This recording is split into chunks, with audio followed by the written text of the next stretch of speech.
Hello friends, चलिए शुरू करते हैं अपनी नई वीडियो जहां पर हम सीखेंगे गुड्स एंड सर्विस टैक्स यानी कि जीएसटी के अंदर रिवर्स चार्ज मैकेनिज्म कैसे काम करता है। हम देख रहे हैं जीएसटी के बारे में। सबसे पहले देखते हैं कि रिवर्स चार्ज मैकेनिज्म होता क्या है, फिर देखते हैं कि इसकी जरूरत क्या थी और फिर देखेंगे कि जीएसटी के अंदर रिवर्स चार्ज मैकेनिज्म कैसे काम करता है। यहां पर ध्यान देंगे,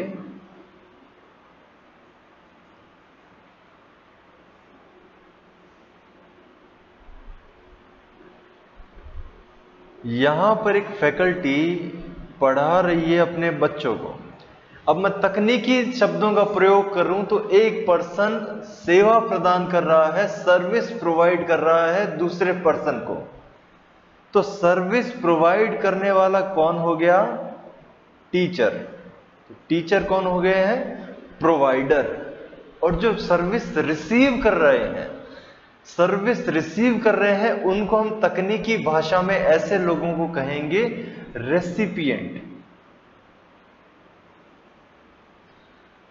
अब चूंकि जीएसटी की बात आ रही है तो थोड़ी देर तक ये समझिए कि जितनी बार मैं कहूंगा कि सेवा प्रदान हो रही है, सर्विस प्रोवाइड हो रही है, उतनी बार सर्विस के साथ साथ माल भी सप्लाई हो रहा है, ऐसा मान के चलिएगा। ठीक है सर। तो सिस्टम कैसे काम करता है नॉर्मली, अभी रिवर्स चार्ज मैकेनिज्म को बाद में समझेंगे, 2 मिनट लगाकर नॉर्मल मैकेनिज्म समझते हैं। सर्विस प्रोवाइडर या फिर माल बेचने वाला पर्सन दूसरे पर्सन को या तो सर्विस देगा या फिर माल देगा, और दूसरा पर्सन वापस उस पर्सन को क्या देता है सर? या तो माल का पैसा देगा या फिर सर्विस का पैसा देगा और साथ में टैक्स देगा। इतने दिनों तक ये जो साथ में टैक्स होता था वो या तो सर्विस टैक्स होता था या फिर सेल्स टैक्स होता था। अब चूंकि एक टैक्स बन चुका है तो अब हम ऐसी बातें करेंगे कि एक पर्सन ने दूसरे पर्सन को माल या सर्विस प्रोवाइड करी, दूसरे पर्सन ने उस माल या सर्विस का पैसा दिया प्लस साथ में जीएसटी भी दिया। यहां पर देखेंगे फोटो में, प्रोवाइडर ने दी यहां पर इन लोगों को सर्विस भी हो सकता है और गुड्स भी हो सकता है। रेसिपिएंट प्रोवाइडर को क्या प्रोवाइड करेगा बच्चे? रेसिपिएंट देगा इनको फीस, या फिर मैं कॉमन नाम यूज करूं तो कंसीडरेशन माल का भी हो सकता है, कंसीडरेशन सेवा का भी हो सकता है, और प्लस साथ में क्या देगा? जीएसटी। ये होता है नॉर्मल चार्ज मैकेनिज्म। अब नॉर्मल चार्ज मैकेनिज्म के अंदर आगे देखते हैं, आगे क्या होता है? आगे सर इसके अंदर जो कंसीडरेशन आता है, दूसरे भाई साहब से जो कंसीडरेशन आया वो भाई साहब डाल लेंगे जेब में, प्रोवाइडर अपनी जेब में डाल लेगा और जीएसटी को लेकर सरकार के पास जाकर जमा करा देगा। ये होता है नॉर्मल चार्ज मैकेनिज्म। यहां तक बात समझ में आती है? यानी कि ये जो पूरा प्रोसेस है इसको हम कहेंगे नॉर्मल चार्ज मैकेनिज्म। यहां पर जो कंसीडरेशन था ये तो जाएगा पॉकेट के अंदर, ये तो जाएगा जेब के अंदर, और जीएसटी जाएगा सरकार के खाते में। अब देखते हैं कि इससे अलग रिवर्स चार्ज मैकेनिज्म की क्या जरूरत पड़ी थी।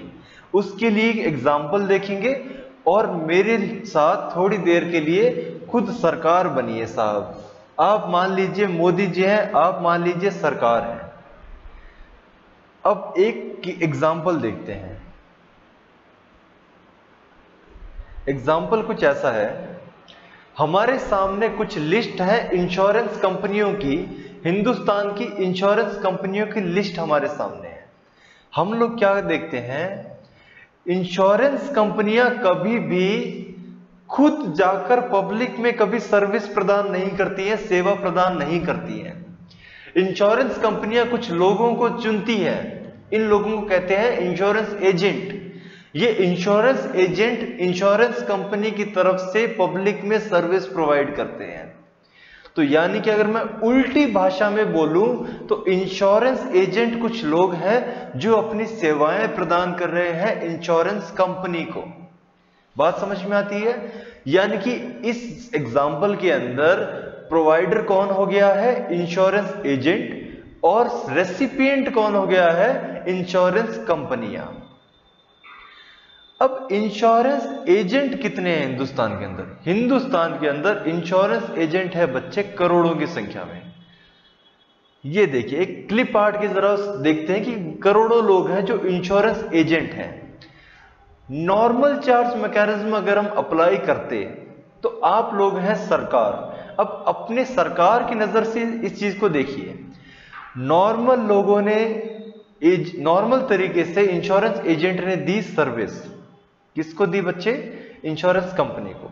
Insurance company normal charge mechanism के अंदर इनको कमीशन देगी, प्लस साथ में क्या देगी? जीएसटी देगी। यहां तक बात समझ में आती है? अब हम लोग चूंकि सरकार है, हमारी जरूरत है टैक्स की। हम लोग जाएंगे पब्लिक में टैक्स कलेक्ट करने।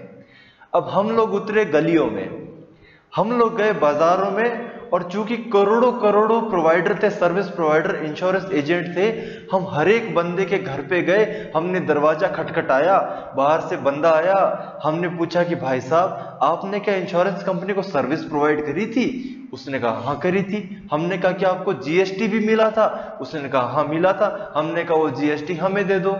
हम कौन है? सरकार। इस तरह से सरकार एक एक बंदे के अगर घर जाना शुरू कर दे तो करोड़ों लोग हैं जिनके घर दरवाजे खटखटाने पड़ेंगे।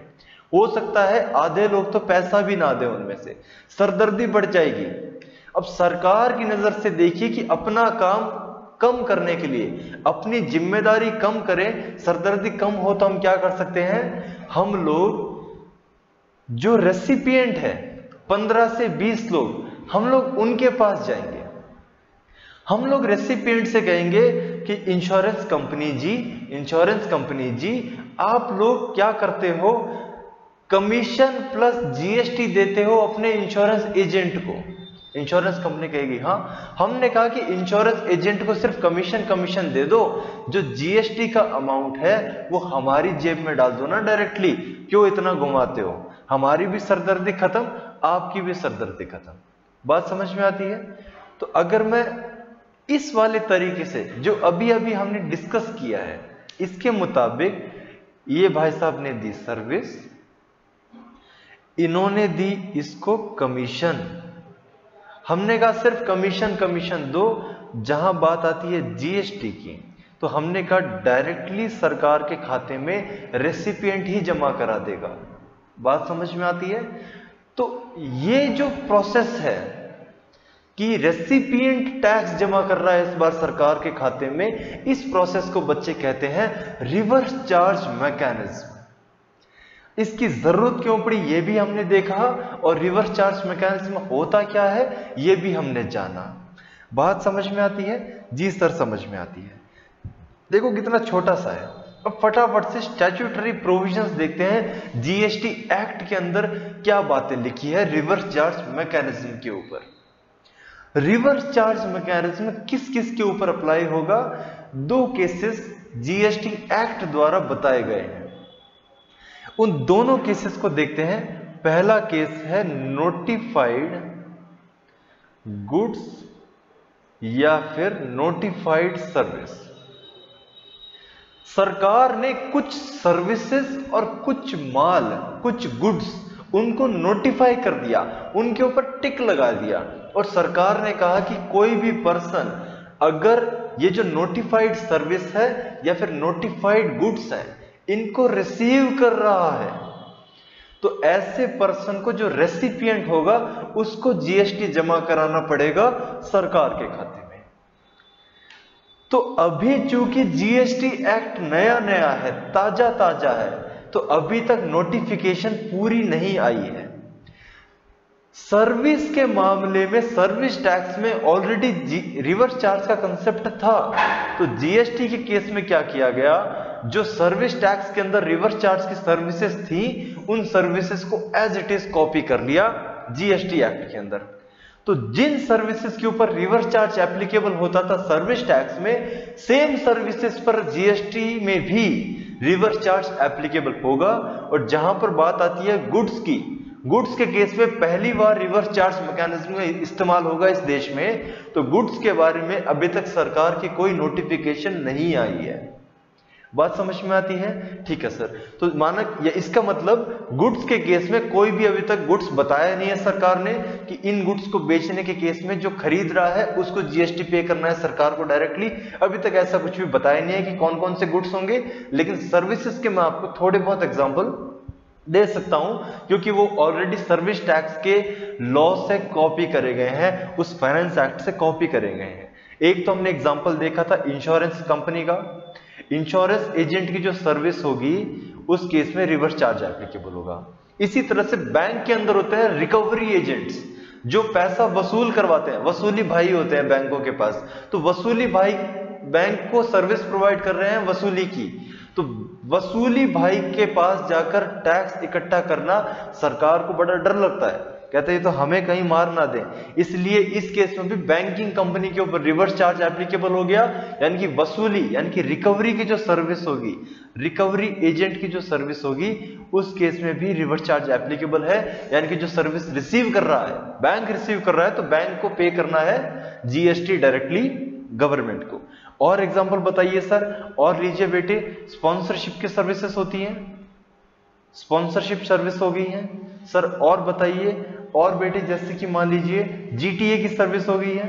जीटीए यानी कि गुड्स ट्रांसपोर्ट एजेंसी, अगर माल प्रोवाइड, रोड पर कोई गुड्स ट्रांसपोर्ट एजेंसी माल को ट्रांसपोर्ट कर रही है एक जगह से दूसरी जगह, तो उस केस में भी जीएसटी रेसिपिएंट को देना है, गुड्स ट्रांसपोर्ट एजेंसी। उसके बाद देखते हैं आर्बिट्रल ट्रिब्यूनल। आर्बिट्रल ट्रिब्यूनल यानी कि जैसे इनकम टैक्स अपीलेट ट्रिब्यूनल हो गया, सर्विस टैक्स के अंदर जो ट्रिब्यूनल होते हैं, हर एक लॉ के अंदर एक ट्रिब्यूनल होता है, उस ट्रिब्यूनल के बारे में लिखा है कि ऐसे ट्रिब्यूनल के केस में भी रेसिपिएंट को सर्विस देनी पड़ेगी। एडवोकेट की फीस सर्विस जो होती है उस केस में जो रेसिपिएंट है उसको सर्विस, उसको रिवर्स चार्ज देना होता है, उसको जीएसटी देना होता है। सरकार अगर कोई सर्विस प्रोवाइड कर रही है या फिर कोई लोकल अथॉरिटी सर्विस प्रोवाइड कर रही है, तो जो सर्विस रिसीव कर रहा है उस पर्सन को जीएसटी पे करना होता है। ऐसी बहुत सारी सर्विसेज होती है।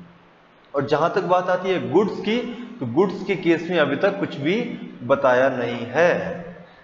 दूसरा एग्जांपल, दूसरा जो केस है जहां पर रिवर्स चार्ज एप्लीकेबिलिटी बताई है सरकार ने, दूसरा केस है बेटे, ये बहुत ही इंटरेस्टिंग केस है, यहां पर ध्यान देंगे। ये है भाई साहब और एक है दूसरे भाई साहब, ये वाले। यहां पर दो बंदे हैं, एक बंदा तो एकदम अनपढ़ सा दिख रहा है और एक पर्सन है जो पढ़े लिखे दिख रहे हैं। थोड़ी देर के लिए मेरे साथ अज्यूम करिए कि जो अनपढ़ आदमी है वो जीएसटी में रजिस्टर्ड नहीं है, वो अनरजिस्टर्ड पर्सन है। जो अनपढ़ आदमी है, इमेजिन करिए थोड़ी देर कि ये है अनरजिस्टर्ड पर्सन, मतलब कि इन भाई साहब ने जीएसटी के अंदर रजिस्ट्रेशन नहीं कराया, और जो पढ़े लिखे हैं समझदार लोग हैं वो कौन है? रजिस्टर्ड लोग हैं। तो जीएसटी का लॉ कहता है, जीएसटी का लॉ कहता है कि एक अनरजिस्टर्ड पर्सन अगर एक रजिस्टर्ड पर्सन को गुड्स या फिर सर्विस, इन दोनों में से कुछ भी देता है, क्या देगा? गुड्स या फिर सर्विस। तो ऐसे पर्सन को, ऐसे पर्सन के केस में जो रजिस्टर्ड पर्सन होगा उसको जीएसटी जमा कराना पड़ेगा सरकार के खाते में। इस केस में भी रिवर्स चार्ज एप्लीकेबल हो जाएगा। यानी कि हर एक पर्सन को सरकार चाहती है कि सभी रजिस्टर्ड हों, इसलिए इस तरह का प्रोविजन इंसर्ट किया गया। क्योंकि रजिस्टर्ड पर्सन हमेशा चाहेगा कि मेरी सरदर्दी कम हो, इसलिए वो क्या कोशिश करेगा? वो कोशिश करेगा कि मैं एक रजिस्टर्ड पर्सन से ही सामान खरीदूं, क्योंकि अगर अनरजिस्टर्ड से सामान खरीदा या फिर सर्विस ली तो जीएसटी उसको खुद जमा करानी पड़ेगी गवर्नमेंट को। बात समझ में आती है? सर इसमें सरदर्दी की क्या बात है? टैक्स उसको दो या सरकार को दो, बात तो एक ही है। सरदर्दी बढ़ती है रिटर्न की, उसको जीएसटी रिटर्न भी फाइल करनी पड़ेगी। बात समझ में आती है? जी सर समझ में आती है। तो यानी कि अगर एक अनरजिस्टर्ड पर्सन कुछ भी प्रोवाइड करेगा एक रजिस्टर्ड पर्सन को, तो रजिस्टर्ड पर्सन को रिवर्स चार्ज के दौरान टैक्स देना पड़ेगा डायरेक्टली गवर्नमेंट को। और अभी इसके अंदर एक प्रोवाइजो इंसर्ट किया गया। जब तक प्रोवाइजो नहीं था तब तक दुनिया बौखलाई हुई थी, ये देश बौखला गया था जीएसटी के इस प्रोविजन से।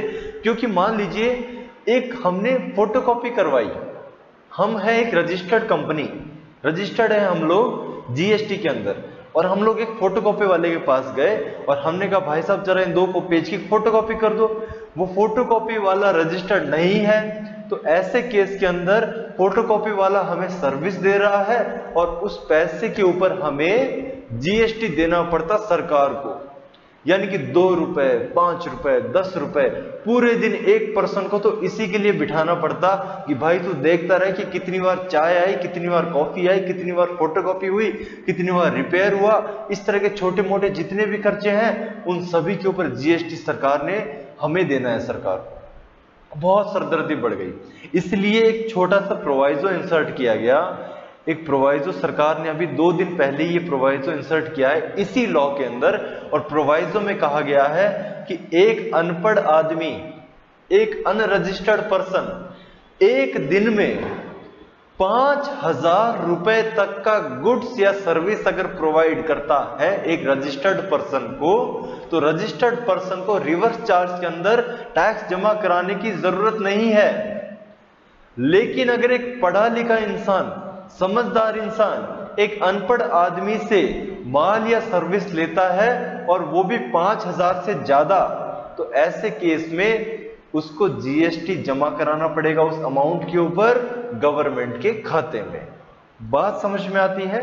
जी सर समझ में आती है। तो प्रोवाइजो क्या कहता है, एक दिन में एक पर्सन अगर लेस देन 5,000 है, लेस देन और इक्वल टू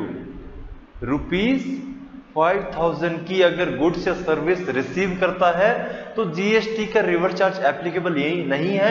यानी कि कुछ भी नहीं करना, नॉर्मली डील करिए, लेकिन जैसे ही एक दिन में एक पर्सन से 5,000 रुपए से ज्यादा की गुड्स या सर्विस रिसीव कर ली, किससे रिसीव कर ली? एक अनपढ़ आदमी से, एक अनरजिस्टर्ड पर्सन से, तो ऐसे केस में रजिस्टर्ड पर्सन को उस अमाउंट के ऊपर जीएसटी कैलकुलेट करना पड़ेगा और जीएसटी जमा कराना पड़ेगा सरकार के खाते में। अब सर पेमेंट की बात आती है, छोटा सा टॉपिक है, लास्ट टॉपिक है पेमेंट का, कि सर जीएसटी की पेमेंट कैसे होगी। जो रिवर्स चार्ज के अंदर जो जीएसटी एप्लीकेबल होता है उसकी पेमेंट कैसे होती है। नॉर्मल चार्ज के अंदर जो पर्सन पेमेंट करता है वो इनपुट क्रेडिट ले लेता है इनपुट सर्विसेज के ऊपर, लेकिन रिवर्स चार्ज के अंदर इस चीज को याद रखिएगा। रिमेंबर, मैं बड़ा बड़ा लिख रहा हूं, रिमेंबर, रिवर्स चार्ज का पैसा जो सरकार के खाते में जमा कराना है वो सिर्फ और सिर्फ कैश में ही जमा हो सकता है। आप उस पैसे में इनपुट क्रेडिट अवेल नहीं कर सकते हैं। ये बात समझ में आती है? Remember, no input tax credit, no ITC in case of reverse charge. बात समझ में आती है? ठीक है सर, यानी कि पूरा का पूरा रिवर्स चार्ज का पैसा कैश में जमा कराना पड़ेगा। और लास्ट एक लाइन की बात और है, कुछ लोग होते हैं जो कॉम्पोजिशन स्कीम के अंदर अपने आप को रजिस्टर करा के रखते हैं। ऐसे लोगों के ऊपर जीएसटी की रेट पर्टिकुलर सर्विस पे नहीं लगती है और बहुत नॉमिनल सी रेट लगती है उनके टोटल टर्नओवर पर, बहुत नॉमिनल सी रेट लगती है। ऐसे छोटे लोग होते हैं, छोटे लोग होते हैं, ऐसे लोग कॉम्पोजिशन स्कीम के अंदर अपने आप को रजिस्टर करा देते हैं जीएसटी के अंदर। तो सरकार ने क्लियर कर दिया कि साहब अगर आप एक कॉम्पोजिशन डीलर भी हैं, कॉम्पोजिशन डीलर हैं, और अगर आपने एक अनपढ़ आदमी से सर्विस ली या माल ले लिया 5,000 रुपए से ज्यादा एक दिन के अंदर, तब भी आपको रिवर्स चार्ज के दौरान पैसा जमा कराना पड़ेगा सरकार के खाते में। आप मैकेनिज्म को समझिए कि सरकार चाहती है सभी के सभी रजिस्टर्ड हो, अपने आप को रजिस्टर कराएं। जितने ज्यादा रजिस्ट्रेशन होंगे उतनी ज्यादा ट्रांसपेरेंसी बढ़ेगी, उतना ज्यादा ब्लैक मनी का सर्कुलेशन कम होगा। ये जीएसटी का मकसद है, इसको प्रमोट करिए। आप लोग समझ गए हैं रिवर्स चार्ज को। अगर कोई डाउट आता है तो आप प्लीज हमारी लिंक पे कमेंट करिएगा, हम उसके जरूर सॉल्यूशन देंगे। कोई और टॉपिक है जिसके ऊपर आप चाहते हैं हम जीएसटी के ऊपर वीडियो बनाएं तो वो भी आप प्लीज डालिएगा कमेंट के अंदर, हम उसके ऊपर भी आपको वीडियो बना के देंगे। Thank you so much.